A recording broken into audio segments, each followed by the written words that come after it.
चंद एक मखसूस ग्रुप ने जो है वो बाइकाट किया है पीटीआई की प्रेस कॉन्फ्रेंस का। उन्होंने कहा मुस्तकबिल में भी करेंगे इसी तरह बाइकाट। तो ये अभी बाइकाट मेन स्ट्रीम का हो रहा है। सोशल मीडिया पे पीटीआई वॉलंटियर्स ने भी बाइकाट शुरू कर दिया मेन स्ट्रीम मीडिया का। तो मेन स्ट्रीम मीडिया तो 2 साल से कुछ नहीं दिखा रहा है इमरान खान साहब को। ये तो 10-10 मिनट का टीवी पे कट करते थे, तो यूट्यूब से हजूर आप थोड़े दिन इंतजार कीजिए, ये आपको सड़कों पे भीख मांगते हुए नजर आएंगे, ये पालतू पेड और टाउट सहाफी। जिस तरह अली अमीन खान ने कहा है, हम अली अमीन खान के साथ खड़े हैं, हम डट के उसके साथ खड़े हैं। उसने कल वजाहत कर दी कि किस तरह के सहाफियों के बारे में उसने ये बात की। उसने कहा, वाज़े नाम लेके कहा, गरीदा फारूकी जैसी जो इस तरह की टाउट है। उसके अलावा आपको पता होगा कामरान खान जो दुनिया न्यूज़ वाला, वो बड़े वाला कामरान खान नहीं, वो दूसरा कामरान, उसके हवाले से उसने बात की। उसके अलावा आपको पता है कि वो आदिल शाहजेब है, कौन है, उसके हवाले से बात की। इस तरह के टाउट सहाफियों के बारे में उसने नाम लिए, वाज़े कहा कि हम इनके खिलाफ हैं, हम इनको इंसान बना रहे हैं। मैं समझता हूँ कि इस टाइम पे मीडिया में ऐसे जो बिकाऊ सहाफ़ी है ना, मैंने नोट लिखा मेरा मूड बने वाले, वो एक माफिया बन चुका है। आप देखते होंगे जब पीटीआई के लोग, पीटीआई की बात करने वाले लोग, जब इस तरह का, आप मेरी मिसाल ले लें, मेरे साथ 2 दफ़ा ऐसा वाक़या हुआ है कि चंद प्लांटेड कैमरामैन खड़े होते हैं और वो कहते हैं कि नहीं सर आप नहीं कर सकते, आप बड़े सख्त अल्फाज बोलते हैं, हम आपका रिकॉर्ड नहीं कर सकते। और भाई तुम्हारे बाप का मुल्क है, तुम्हारे बाप का मीडिया है। हम अपनी आवाज़ इस सोशल मीडिया के थ्रू, इस डिजिटल मीडिया के थ्रू, आप दोस्तों के थ्रू इंशाअल्लाह अवाम पाकिस्तान तक पहुँचाएंगे, इंशाअल्लाह पूरी दुनिया तक पहुँचाएंगे कि मुल्क में क्या हो रहा है, इमरान खान के साथ क्या हो रहा है, जुल्म कितना हो रहा है पाकिस्तान तहरीक इंसाफ के हवाले से उनके खिलाफ। और उसके अलावा कल जो अलीमा खानम साहिबा ने कहा है, अलीमा खानम साहिबा मैं आपके साथ खड़ा हूँ, कोई निकले ना निकले, मैं निकल आया हूँ, आपके साथ खड़ा हूँ, इंशाअल्लाह खान का मिलिट्री ट्रायल नहीं होने देंगे। और ये इस तरह की कोशिश करेंगे तो इनकी नस्लें याद रखेंगी, हम याद दिलाएंगे। आज हुआ ये कि जब सुबह 8 बजे हम अदालत पहुँचे तो हमें उनके अमले की तरफ से, रीडर्स की तरफ से इतला दी गई कि जज साहब तो छुट्टी पर हैं जी। अबूल हसनात साहब, जिनके बारे में शेर अफजल मरवत साहब ने जो कहा था वो आपको बेहतर पता होगा, मेरे लिए काबिल एहतराम है, मैं कुछ नहीं कहता। बात ये है कि वो छुट्टी पर हैं तो हमने कहा ठीक है, कोई वजह होगी, कोई मजबूरी होगी, कोई जेन्युइन वजह होगी। अगर वो छुट्टी पर है तो ड्यूटी जज मौजूद होगा। फिर हमें बताया गया ड्यूटी जज भी नहीं है, आज आपकी बेल नहीं हो सुन सकते हम, आज आपकी बेल इंटरटेन नहीं हो सकती, आज आपकी बेल नहीं हो सकती। हमने वजह पूछी, हमने कसूर पूछा, हमने कहा कि बताएं तो सही, कुछ तो बताएं। तो हमें बताया गया है कि जो ड्यूटी जज हैं वो अडियाला का विज़िट करने के लिए गए हुए हैं। अब हम भी अडियाला उनको ढूंढने के लिए जा रहे हैं कि कहीं जज साहब को गायब ना कर दिया जाए, कहीं जज साहब गायब ना हो जाएं। आज इतनी इम्पोर्टेंट बेल है तो बराए मेहरबानी हम उनको बाजियाब करवा के बेल सुनने के लिए लेके आते हैं, आपके सामने ही है।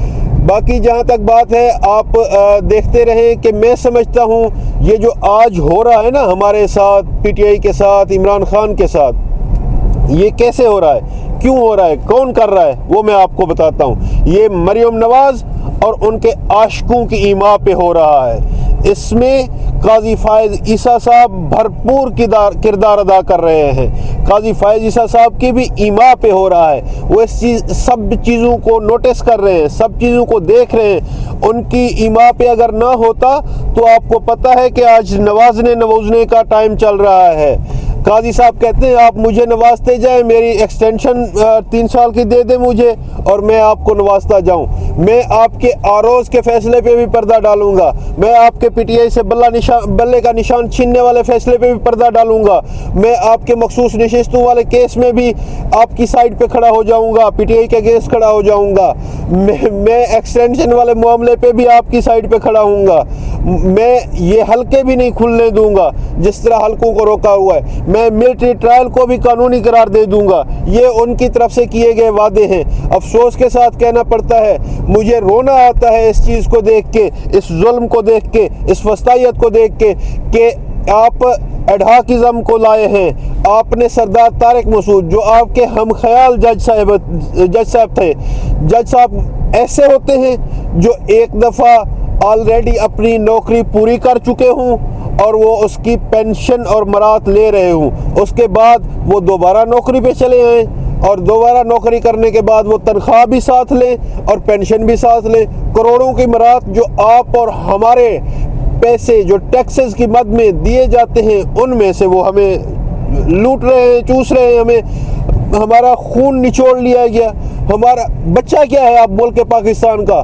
मैं इल्तिजा करूँगा ऐसे अरबाब अख्तियार से, ये एक ट्रैका है काजी फैज़ ईसा, हुकूमत वक्त PDM2 की और ताकतवर इदारे जिनके पास हकीकी ताकत है। मैं समझता हूँ इन सब को सोचना चाहिए। मुल्क पाकिस्तान तबाही की तरफ जा रहा है, मुल्क पाकिस्तान को बचा लो, खुदा के लिए बचा लो।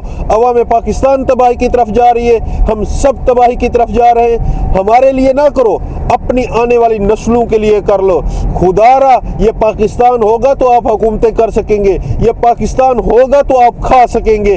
किसको खा रहे हैं आप? पाकिस्तान को खा रहे हैं। आपका खाना बंद होने लगा है तो आपकी चीखें निकल रही हैं। ये जैसा बता दें मुख्तसरन सा, गुज़िश्ता रोज़ मीडिया वालों ने चंद एक मखसूस ग्रुप ने जो है वो बाइकाट किया है PTI की प्रेस कॉन्फ्रेंस का। उन्होंने शुक्रिया ज़ियाद साहब पाक TV डिजिटल को टाइम देने का। सर ये बताएं कि ATC की क्या तफसीलात हैं, क्या हुआ आज केस के हवाले से बताइए। देखें जी, मुझे आज अफसोस हो रहा है कि हम इस नहज पे पहुंच चुके हैं कि हमारे जजेस साहिबान को, हमारी अदालतों को कैद तो कर दिया गया था, अब गायब भी कर दिया जा रहा है। एक चीज़ अंदाज़ा लगाएं कि PTI के डर से, पाकिस्तान तहरीक इंसाफ के चेयरमैन इमरान खान के डर से, हमारे रहनुमाओं को बेल ना हो जाए इस डर से अदालतें गायब भी हो जाया करती हैं, अदालतें बीमार भी हो जाया करती हैं और आपके सामने है अडियाला में कैद भी हो जाया करती हैं। मुझे अफसोस से कहना पड़ रहा है कि